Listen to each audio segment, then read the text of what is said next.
This project was informed by the first phase, which phase really identified the challenges or barriers to women's economic empowerment. And the barriers that emerged evolved around the uneven distribution of unpaid care work and the gender labor market segregation, amongst others. So these barriers really hinder women's participation in the labor market, but also their participation in other spaces like political spaces, leadership, name it. So the GrOW to East Africa phase came in basically to bridge that gap, to fill the gap in evidence. So what we try to do really is to test solutions, providing evidence for us to reduce the unpaid care burden, to test solutions that would help us get more women into the labor market, especially the young girls. And that really focused so much on skills building and work readiness programs. And we also tested solutions that could really enhance government procurement programs, serve as measures in empowering women. So given the fact that culture norms are kind of the underlying, or one of the underlying factors to women's empowerment, we had really to invest in research that really helps us understand, what really works to shift culture norms. Because these barriers really hinder women so much to leave their confines, as defined by community, and to get out there to really demonstrate their potential to serve communities, but also for them to be drivers of change. We targeted 5 countries in the region, that's East Africa: Ethiopia, Kenya, Tanzania, Rwanda, and Uganda. So we have our teams here that are celebrating the success. And our main goal for this initiative is really to ensure that the evidence we generate gets into policy. So working closely with policy actors was part and parcel of this initiative. About the International Women's Day, as we are organizing this event, actually we had that in the hindsight, making sure that this work really celebrates the women out there, because we've tried to ensure that we're very inclusive as much as possible, leaving no women behind. And that is the theme for this International Women's Day, for all women and girls, promoting equity, So that is really an underlying factor for us to ensure that all that we're doing, we're contributing to bridging the gap. We do recognize that there are also men who are caregivers. There are also men who are differently affected. Like I talked about the soft skills training, even the men, our young men really need these soft skills training. So it's International Women's Day, but we remember we pick up policies, practices that can improve the plight of women, and in the process we're also improving the plight of the entire household, and so also indirectly empowering the men. We noted that really integrating the soft skills building component in the curriculums is very key in enabling young girls. And PEP's project looked at boys as well, but it really enabled them to get into the labor market, access job opportunities, but also become, entrepreneurs, self-employed. And there was also, that is now the broader one, but there were also projects that tested additional factors, like if we added an information center, job information centers, would that really support young girls in kind of accessing employment opportunities?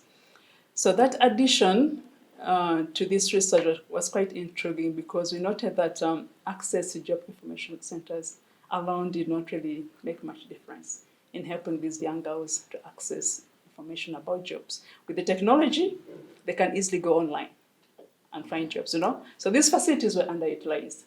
But a combination of soft skills training and providing this information was key. So what are we saying? If at all we need to help these young girls get into the labor market, the young boys, we should provide complementary services, When you train them, how can you bridge the gap for them to move from here to here? Provide the information, but also probably inform the employer about some of the gender biases they might have. We've seen an increase in the number of women who are applying for tenders and winning tenders. For example, the study in Tanzania really generated an increase about 50% of the women that had tried to apply for tenders were able to access these tenders. And it's work in progress, you know. There's some who succeed, some also, there's kind of a reverse process, but it's because of some of the underlying factors that women will grapple with.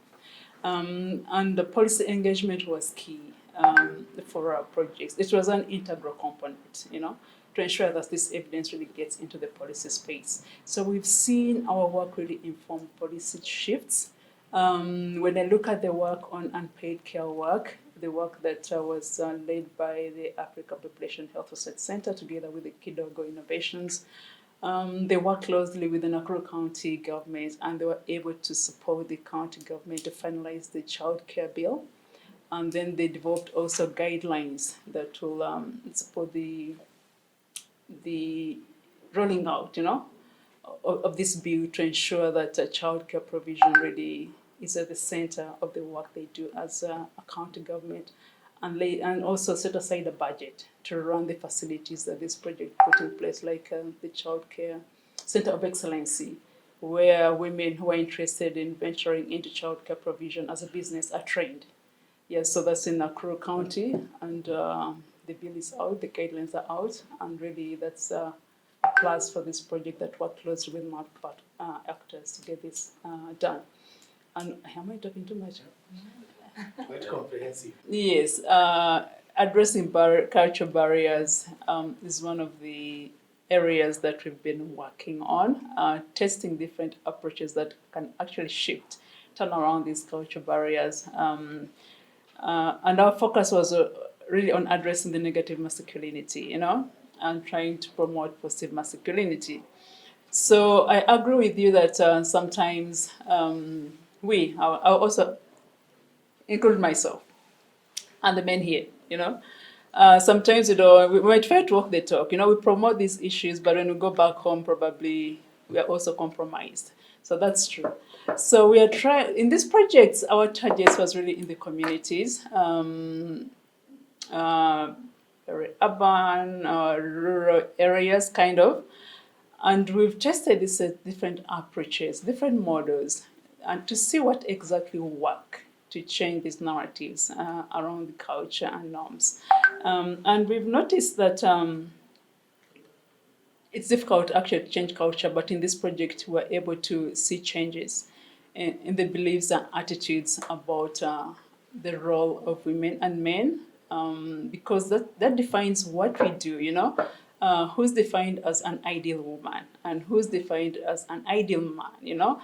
So those are things we're trying to tease out, understand, and how these really inform what we do. So one of the approaches that was used by one of the projects in Uganda, which is the power model, which I won't really elaborate, but it constituted different components, you know. One of them was having the savings groups, another one was having male champions, the other component was having leaders, you know, playing a role in shifting these culture norms. Like different components, is exactly what combination of this works, you know. And we noted that really having male champions was very key, you know, in helping men change this narrative, you know, because they had to demonstrate their ability to shift norms, but also sustain it, because we're also looking at sustainability. And we noticed some short-term shifts, but some were also kind of medium to long-term. So there is a lot of work to be done under changing culture norms, because if you're not careful, it may lead to gender domestic violence, and we noted that.